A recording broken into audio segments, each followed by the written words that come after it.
making $193 million in the NBA and still trying to act like a thug from the hood. Sad. Just sad. Now available on Lulu, John Haynes at Death's Door. The man who rules the world takes on the Greek god of death in this action-packed, all-new John Haynes comic book. Get your copy of the first John Haynes comic at lulu.com today. NBA player Ja Morant looks like he may possibly be a man in crisis. Now, Ja Morant, who plays for the Memphis Grizzlies, allegedly was showing off a gun inside of a nightclub early Saturday morning, and he was also a part of an alleged incident at his home where he was having a pickup game where he was playing with a 17-year-old, where he allegedly got into a fight with this alleged 17-year-old and allegedly pulled a weapon on him. Now, as a result of showing off this gun on Instagram Live, Ja Morant has been suspended for 2 games and may possibly wind up being suspended more indefinitely if it's proven that he has violated the NBA's code as related to behavior outside of the court. Now, when I take a critical examination of Ja Morant, it's looking like he's fitting into the pattern and profile for beta males that I talk about in my book, The Man Crisis. And it looks like to me that Ja Morant might possibly be a man in crisis because he's dealing with issues as related to his success. And I believe that these issues as related to his success have him questioning his black identity. Now, this issue of black identity is something many successful black people struggle with because many black people, they don't believe that they are actually so-called real, so they go out here looking to create a so-called real image of being black that fits into the black box that's acceptable to white people. And that's something I talked about in my novel, Spellbound, and it looks like to me that Ja Morant is in the middle of an identity crisis, and that identity crisis has him looking to go out here and live what he thinks is possibly a more quote-unquote real black life rather than the suburban black life that he was raised in. Now, Ja Morant was one of these black guys who came from the suburbs, and as a black guy who came from the suburbs, he's now in the middle of an identity crisis similar to what happened to the late Tupac Shakur. Now, the late Tupac Shakur was a rapper and a legendary rap superstar who basically wound up losing his life because he was not secure in his black identity, even though his mother was a Black Panther, and she sadly was a crackhead at the time, and because he did not have a good foundation in security in his black identity, Tupac wound up buying into the false narrative of the thug life, believing that the thug life was an authentic image of blackness, not understanding that the whole concept of the thug was not something created in the streets. No, the whole concept of the thug was originally created by Madison Avenue and Hollywood, and is a social construct that whites designed to be their ideal image of a black person. That's what guys like the late Tupac Shakur didn't understand when he was alive, and that's what Ja Morant doesn't understand right now. Now, Ja Morant is a very successful NBA player, and as a successful NBA player, he has already made $36 million in one deal, and now just recently signed a deal to make over $193 million. And now that he's making over $193 million, I believe he's in the middle of an identity crisis as related to his blackness. And because he's in the middle of this identity crisis as related to his blackness, he thinks that he needs to take on the image of a thug and a gangster in order to be so-called real black, not understanding what he's doing by putting on this caricaturized social construct of an image is he's basically falling into a trap that white supremacy has created to destroy many successful black men, because as those black men start buying into that identity of the thug, they wind up on a road to self-destruction, similar to the one that took the life of the late Tupac Shakur. Now, what's happened with Ja Morant as related to this series of alleged incidents is that he's going out here buying into this image that he believes that he needs to be a thug or a street guy in order to be a real NBA player, and that his version of black isn't real at all, when in actuality the way he lived was actually a normal way many suburban brothers live, and they don't know anything about the streets, but because they're feeling insecure and inadequate about their blackness, what they do is go out here and try to go out here and play this caricaturized image of a hood dude or a street dude, and that's what I believe happened in California when Ja Morant confronted this young teenager, got in his face, and allegedly assaulted him and allegedly pulled this firearm on him. I believe that this suburban black guy was feeling insecure in his black identity, and that's why he assaulted this individual in this alleged incident. And as he was struggling with his identity, he went out here and further escalated his behavior by going out here and showing off on Instagram Live, where he went out here with some gold teeth in his mouth, a series of blinged out gold chains, and holding up this little tiny gun. I believe that he went out here and participated in this behavior because what he wants to do is so-called keep it real.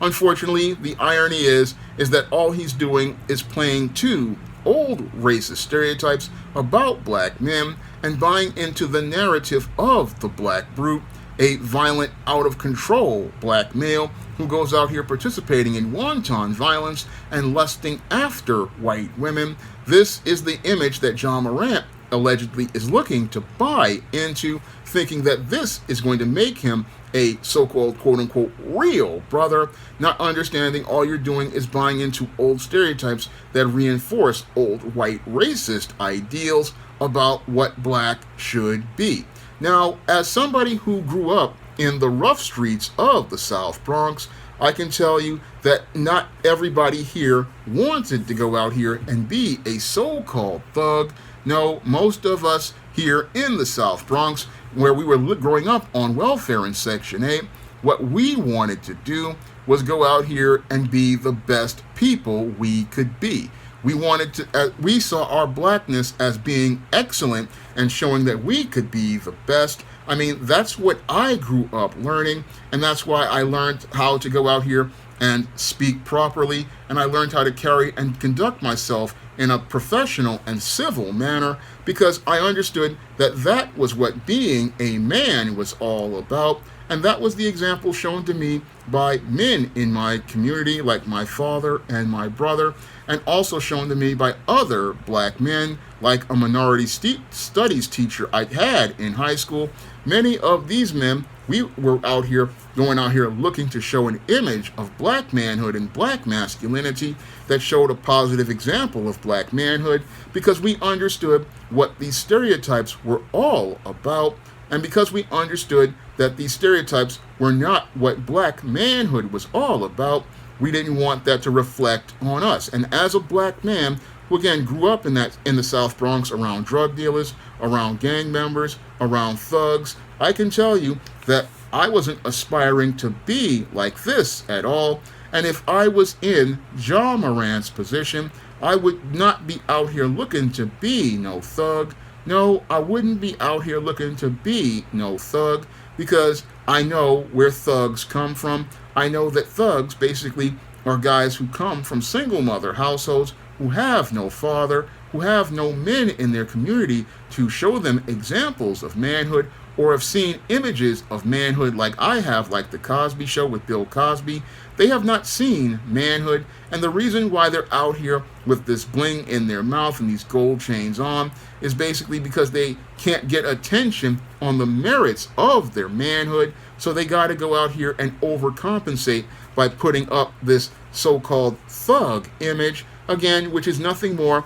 than a caricaturized image that white supremacy created back in the days of the antebellum South when they created the whole black brute narrative. And again, it's really sad because John Morant is living a life that many brothers like myself would love to live. And if I had $193 million and a big NBA contract, I would be out here putting together an extremely positive image of black men and black manhood. Moreover, I would be looking to go out here and mentor young men, because when I look at men like John Morant right now, it's clear to me that these young brothers definitely need the mentoring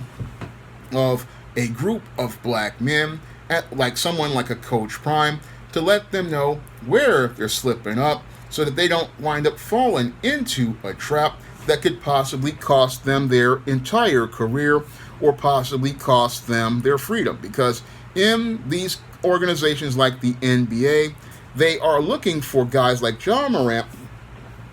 to make dumb mistakes like this, and they're looking for them to make dumb mistakes like this so they can go out here and rescind their contracts and send them back to poverty. And that's something that this young man doesn't really understand, because he's really just confused as related to what black is. And because he's confused to what black is, he's now got all of this money. He's filled with fear, and he's afraid that he isn't being real about his blackness. So now he wants to go out here and think that he can find a black box that's acceptable to white people, and he's thinking that this whole thug box will be a good box to fit in, not understanding that the thug box is a box that when you fit into it, it's going to eventually lead to you winding up in a pine box, like the late Tupac Shakur wound up falling into once he wound up running into real gangsters, and those real gangsters wound up popping up a couple of caps in Tupac.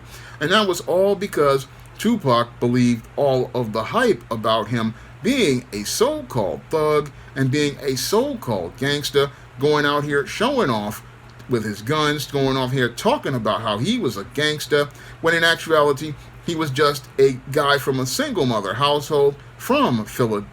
Pennsylvania, and he was going to a school of performing arts, not understanding you don't perform in these streets. No, you either act or you get acted on. And that's the same thing that John Morant is on the road to falling into. He's on the road to trying to fit into this thug box, not understanding the thug box eventually leads to a black man winding up in a coffin. And all of this brandishing guns and wearing chains, this basically is putting a target on this dude's back for all of these other guys out here who don't know the difference between a real thug and a fake thug. Again, a thug basically is just a social construct created by Madison Avenue and Hollywood for black males to follow on a road that is going to take them to failure. And sadly, we got John Morant, who never got this message from a father, from a coach,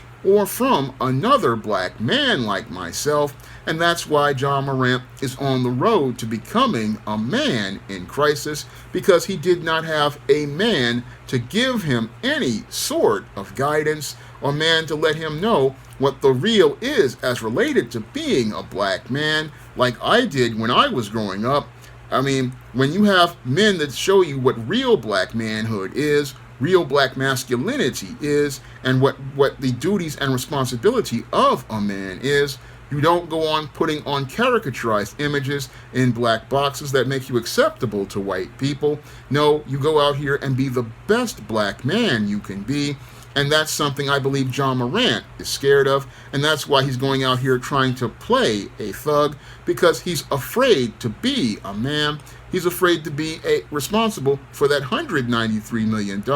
So he's afraid of being a man. He's afraid of manhood. He's afraid of masculinity. And he's on this road to becoming a man in crisis, because as he's out here playing thug, he doesn't understand how dangerous that life is. And the people who are living that life are living it not by their choice. No, a lot of those people are living that life because they were actually scared to be real black people, and they needed to fit into this box because they had been bullied and coerced to fitting into that box because they wanted to conform to somebody else's standard instead of going out here and taking the lead on being their own man. They wanted to have the strength in numbers of these individuals in this gang, but they couldn't stand up on their own. And that's what happens to guys who live the thug life. They are basically following behind each other like lemmings on a road to fitting into that box, which fits into the coffin that white supremacy wants to put black men in. And sadly, you've got a very successful black man in Ja Morant making millions of dollars and showing us that educated does not mean smart, and being an NBA superstar does not mean successful, because if you don't have your mind right, you can have all the success in the world and wind up on the road to failure. And that's the road that Ja Morant is on, because Ja Morant wants to live the street life and the hood life coming from the suburbs, not understanding what that life is all about like I do, because I live in the South Bronx. I know what life in the Bronx is like. I know what life as related to the streets are, and there's only two roads with that street life you're gonna go on. You're either gonna be winding up in that box 6 feet under, or you're gonna wind up in the penitentiary for the rest of your life like Aaron Hernandez did before he passed away, and winding up getting turned out by Bubba, Tiny, Roscoe, Big Dave, and Melvin, and being spit roasted by them as they trade the front side and the back side for Little Debbie snack cakes, ramen noodles, cups of coffee, Teenage Mutant Ninja Turtle pies, Kit Kat candy bars, Fritos chips, 6-pack Oreo cookies. I mean, you're going to be, and packets of Crystal Light. This is the final fate of an inmate, and this is the final fate where you're getting spit roasted in the front side and the back side, and the tight end is being turned into a wide receiver. That's what Ja Morant doesn't understand about the life of a street dude, because he's from the suburbs far away from it, and as a suburban black person, he don't know nothing about the ghetto. And like Tretch said, if you don't know nothing about the ghetto, you need to stay out of the ghetto, because if you're not about that life, you don't need to be a part of that life, because if you try to come into that world like Tupac tried to do, you're going to wind up leaving this world sooner rather than later. And that's something Ja Morant, a successful NBA player, don't understand. And the thing that I think Ja Morant really needs is a real serious intervention from people who grew up in the hood like I did, and many others who grew up in these urban areas, to let him know the reality of those areas and how most people who lived in places like I do, like the South Bronx, we ain't trying to be no street dude. We ain't trying to be no thug. No, what we trying to do is trying to get a break and find ourselves a job where we can make enough money so that we can go out here and get our money straight. And then once we get our money straight, we're looking to try to move to a place like Ja Morant lived in and took his life for granted. That's what people from the hood are trying to do. But your Ja Morant, he's been sitting there watching a whole bunch of Tupac videos, watching a bunch of Boys in the Hood and Menace to Society, and he's thinking that this is black. No, black is not about no hood life or no street life. That's what white supremacy wants you to believe. No, being black is about striving for excellence, striving for success. I mean, that's what being black has always been about. And if Ja Morant had actually took a chance to read a history book, he would learn what black is all about. And again, our brothers and sisters, we have always strived for excellence and being the best, and we've always wanted to have